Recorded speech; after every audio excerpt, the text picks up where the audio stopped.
अब कुछ खबरें आलमी मंजरनामे से। अमरीकी कौमी सलामती कौंसिल के तर्जुमान जॉन कर्बी ने इसराइल के गजा पर हमलों को जायज़ करार दे दिया। मीडिया रिपोर्ट्स के मुताबिक रफाह के पनाह गुज़ीन कैंप पर इसराइली फौज के वहशियाना हमले पर अमरीकी कौमी सलामती कौंसिल के तर्जुमान जॉन कर्बी ने कहा है कि इसराइल को हमास के खिलाफ कार्रवाइयों का हक हासिल है। फ़लस्तीन पर नाहक जंग मुसल्लत करने और गजा में आलमी अदालत इंसाफ के हुक्म की धज्जियां बिखेरने वाले इसराइल के खिलाफ दुनिया भर में मुजाहरे ताहाल जारी हैं। मीडिया रिपोर्ट्स के मुताबिक पेरिस, न्यूयॉर्क, बार्सिलोना, ट्यूनिस और मैनचेस्टर समेत दुनिया के मुख्तलिफ शहर में फ़लस्तीनियों से इज़हार यकजहती के लिए मुजाहरे किए गए।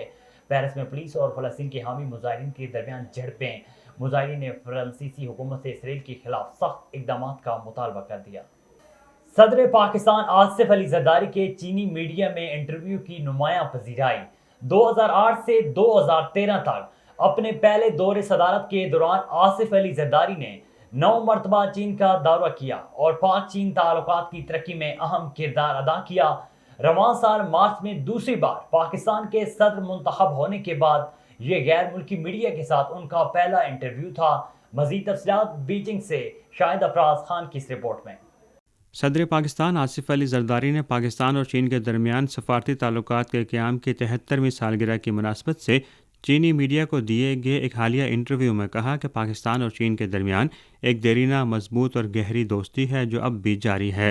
सदर जरदारी ने कहा कि रवां साल मार्च में दूसरी मरतबा पाकिस्तान का सदर मुंतखब होने के बाद ये किसी गैर मुल्की मीडिया के साथ उनका पहला इंटरव्यू है।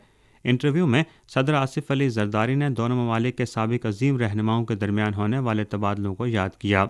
उन्होंने कहा कि उनके ससुर और साबिक वज़ीर-ए-आज़म जुल्फ़िकार अली भुट्टो की चीनी रहनुमाओं की पुरानी नस्ल के साथ गहरी दोस्ती थी।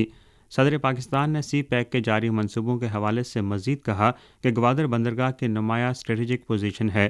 पाकिस्तान दुनिया भर के सरमायाकारों, ख़ास तौर पर अपने चीनी भाइयों का खैर मकदम करता है। उन्होंने मज़ीद कहा कि पाकिस्तान और चीन को अपनी दोस्ती को मज़ीद मुस्तहकम करने के लिए अवामी सतह पर तबादलों और ताउन को मजबूत बनाना चाहिए।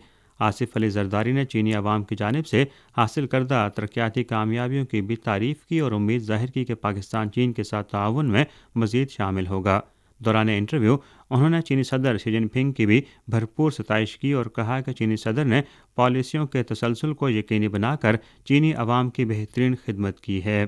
चीन और पाकिस्तान की लाजवाल और बेमिसाल दोस्ती है जिससे गुजरते वक्त के साथ मजीद उरूज हासिल हो रहा है। Shahid Afraz Khan, A1 TV, Beijing.